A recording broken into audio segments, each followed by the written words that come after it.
everybody, it's Wendy Alexander with the My WHIM Life Show. Today I'm going to talk a little bit about my evening routine.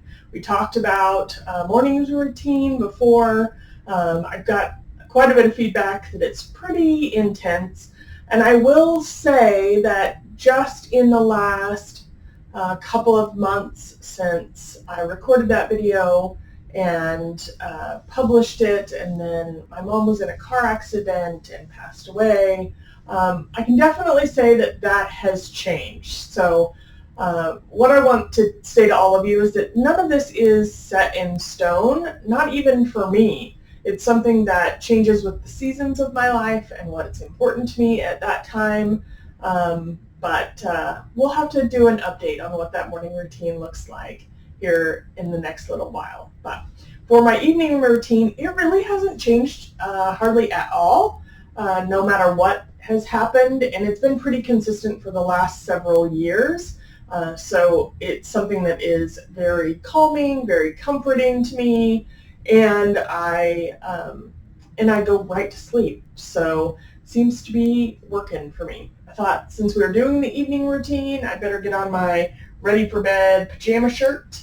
It's one of my favorites, and some long leggings, which is what I like to wear to bed.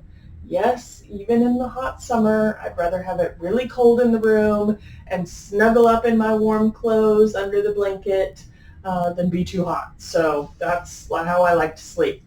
The first thing that I usually do when I get into bed, I have my, first of all, you guys are going to think this is real weird, but I take a cup of coffee to bed with me literally every night. It's not decaf. I just don't seem to be affected by caffeine very much. So I take a cup of coffee to bed with me. It's warm, it's comforting, it's all of those things that I want when I'm trying to settle down in bed. So I definitely do that. But the first thing that I usually do when I snuggle into bed is I take my water, and I wanted to talk about this particular water bottle. I'm not happy with my water bottle choices at this point. I probably have like 30 of them, but none of them are just right. Like, I really want one with a straw because I like to drink water out of a straw. But I really, really, really love this clip. It's almost like a carabiner, so I can hook it onto my fanny pack or my backpack or whatever it is when I'm going hiking. But I have to take the lid off in order to take a drink, which if I'm hiking and I have a dog on a leash, I'm trying to hold him and, trying to get my water. So it's not the best. So if you have a good suggestion of a water bottle that is insulated, because I like the insulated, I want to keep it either cold or hot depending on what I've got going on, and it has a carabiner-like hook, and it has a straw, that would make me very happy. So you just feel free to share that information with me if you know of one that's like that. Side note. But anyway, I do that. I have my nighttime vitamins that I take. Most of my vitamins I take at night because I like to sleep through what may or may not cause an upset stomach. There are some that do. So most of my vitamins I take at night. I go ahead and preload them for the whole week so that they are always in my bedside table, and I never have to worry about not having all the ones or digging them out of individual bottles at night. So I pre-pack them once a week and take those to bed with me, and then drink those down with some water, which I know will make Carly very happy. She definitely thinks I don't get enough water in my life. The next thing that I do, I have a notebook. It definitely doesn't need to be this thick. I've actually just got a bunch of extra paper in here, but there's a couple of pages that are really, really important to me. First of all is a year in pixels. My daughter creates this for me once a year because she's super artistic. But it basically takes each month So each month is listed here, and then I've got graphs for each day of each month. And then here's a key to what that emotion is. So it allows me to mark whether it was an exceptional day, a happy day, an average day, an exhausted day, stressful or dreadful days. So I really can go through here and mark in what color with my little pouch of markers that my daughter gave to me that match all those colors. So I've got all my pins and stuff in a pouch right by my bed with that. So I go ahead and mark kind of overall what kind of a day did I have. That way I can look back and start to see patterns in cycles. I can see patterns in moods. I can look back at what was going on that month and see if it was, if I went on vacation, I'm going to have more high marks than low marks, so on and so forth. So I can really kind of follow up and check how I am feeling.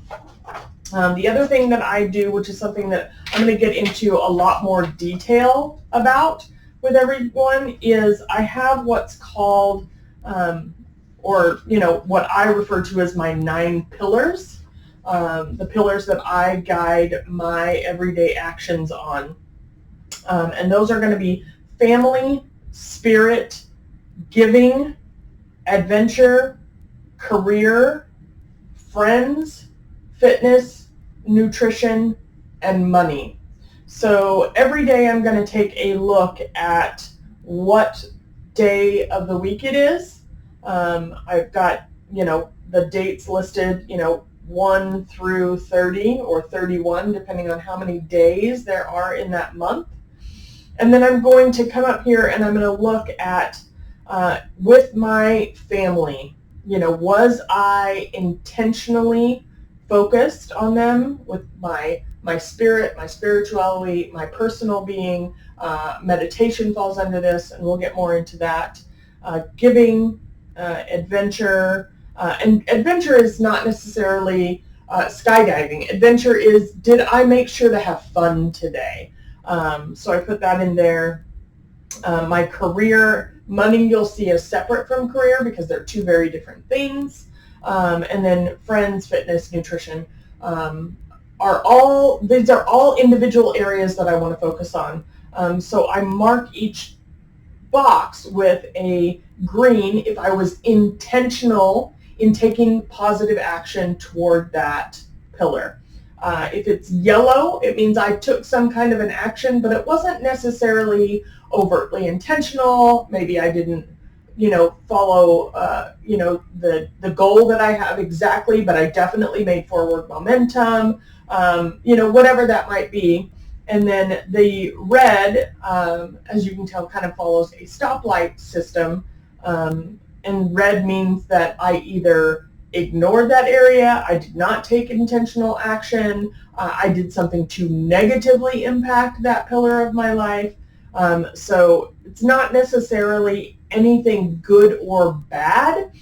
It just gives me a guidepost to look back and see where am I struggling the most. As you'll see right in here, this is fitness and nutrition. That has obviously been a recent struggle point for me. I have not been as intentional about it. Part of that is I had some dental surgery done, so I was forbidden from doing some heavy exercise for a while. But all of those things continue to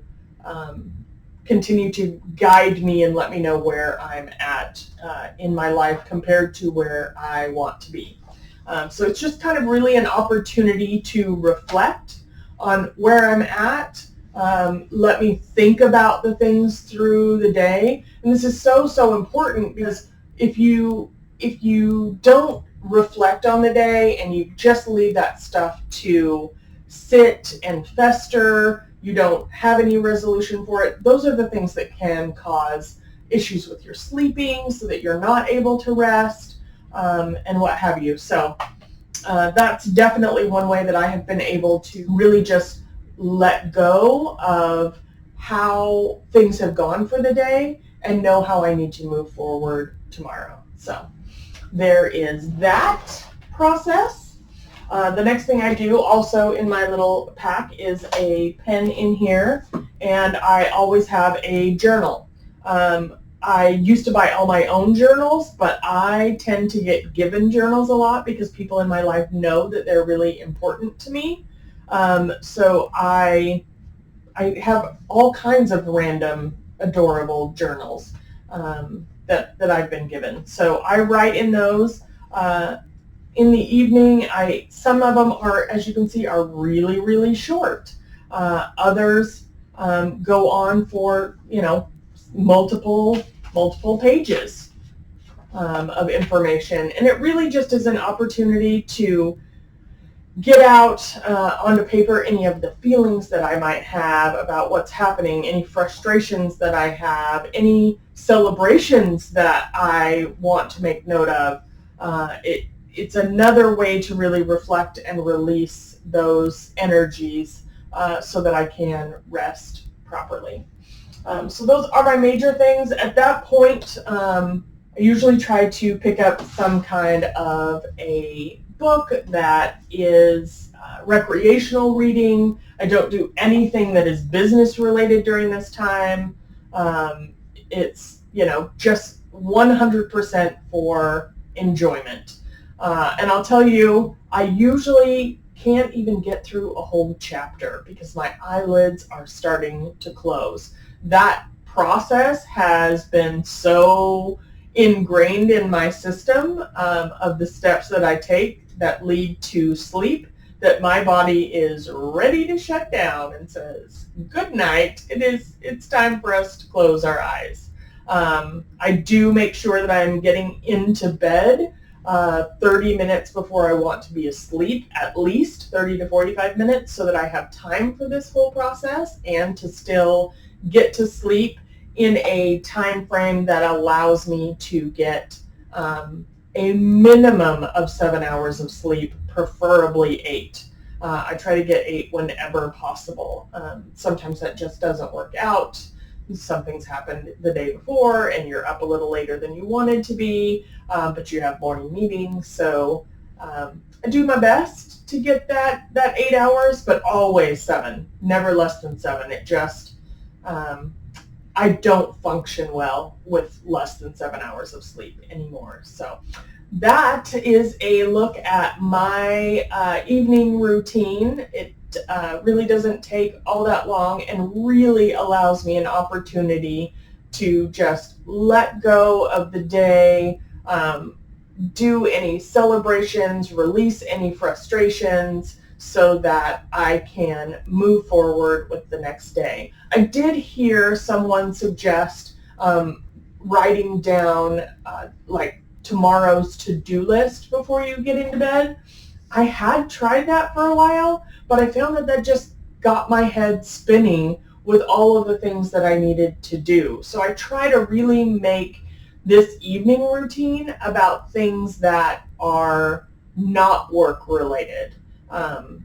Even though I do some reflection, it really is just that. It's reflecting on what has happened so that I don't have to focus on what is about to happen. So that is how I do things. I would love to hear from you guys about your evening routines and what you do differently, what's working for you. I think all of us can always learn from each other. So thank you for watching. I'm going to be breaking down some of those different pillars in the future so that you can get a better understanding of what I mean by each of those individual pillars and how they make a difference in my life.